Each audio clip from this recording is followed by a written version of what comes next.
Environmental degradation is obviously a huge issue with food production.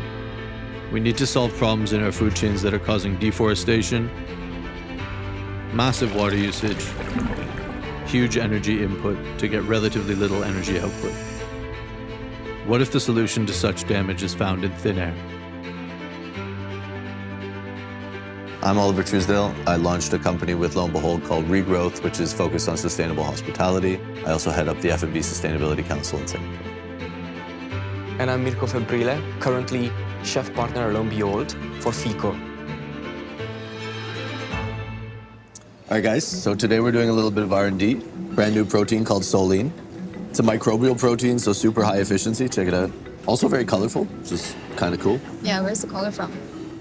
Carotenoids, beta carotene. Same color as carrots, but it's from the microbe itself, so all natural source.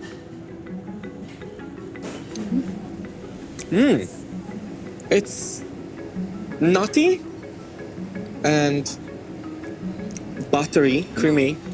It's fatty, for sure. Like nuts. Yeah. All right, so in terms of menu, what are we thinking? I think by tasting it feels like it's quite versatile, it seems like it. And if I think about butter, dairy, eggs, we can really work on replacing it. Thinking about maybe some local twist to it? Yeah, Singapore inspired. Yeah. I think when you were talking about egg, I was like, oh, salted egg. Salted egg. Salted egg could be really fun. And that's Absolutely. Singapore, yeah. So that we keep the idea that it's like a protein replacement, yeah. How about like a dessert?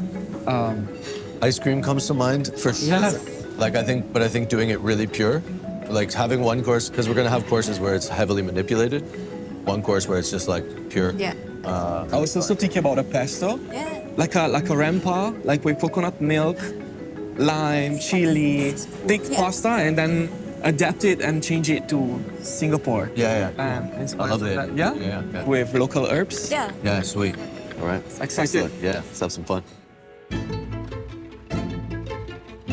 Today we do a Singapore version of the Italian pesto. So we're gonna use laksa leaves, Indian borage, basil of course. There's this beautiful bronze fennel.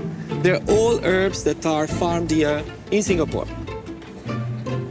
You know, I was thinking like the creaminess of it, what we do with lecithin, think about like a curry. We have a beautiful emulsified paste. Okay, we're done. Singapore pesto. So now we can taste it. Wow. How fresh is that, right? I like the idea of a product that at once can be responsible and could find itself in situations where you're helping like disaster-stricken areas, but also could find a place at a fine dining table. Because there's not many products that like bridge those gaps. And so it'll be healthier for people, it'll be healthier for the planet. We're gonna play with it as a miso kind of allegory as well. So like maybe mixing it in miso soup in like half the percentage you would usually mix miso and see how that goes. The fact that it's easy to replicate that kind of concept, which is now in Finland, everywhere in the world basically, right? Yeah, it could be outside the world as well, right? Yeah. We were discussing it as like maybe space travel that required just like air and electricity to generate nutrients. But also, yeah, deserts or really mountainous areas or places that don't have a lot of arable land. They'll still have access to the inputs needed to produce Soline. The idea basically is to incorporate something that's really familiar for people locally, but introduce something that's completely foreign to everybody globally. So we chose salted egg, like cereal prawns almost, playing around with local flavors, and then we wanted to do a replacement of egg in a local dish. We have pumpkins seared off. Batter's made out of Soline, just the base. And then we're coating up and going back in the pan. So it's like twice fried almost. For the end of the meal, we just wanted to finish really light. We wanted to do something that was pretty much pure Soline. We decided that since it has such a velvety, lovely, luscious consistency, we would roll with ice cream. So another element to the versatility of Soline. right now what's happening is all of these high-tech foods, the cell-cultured meats and everything are trying to enter the industry through fine dining and high-end to garner attention, which is great. But then what we need to see is them reach a scale where they can get into the environments that are accessible to everyday people. To mass, to everyday life.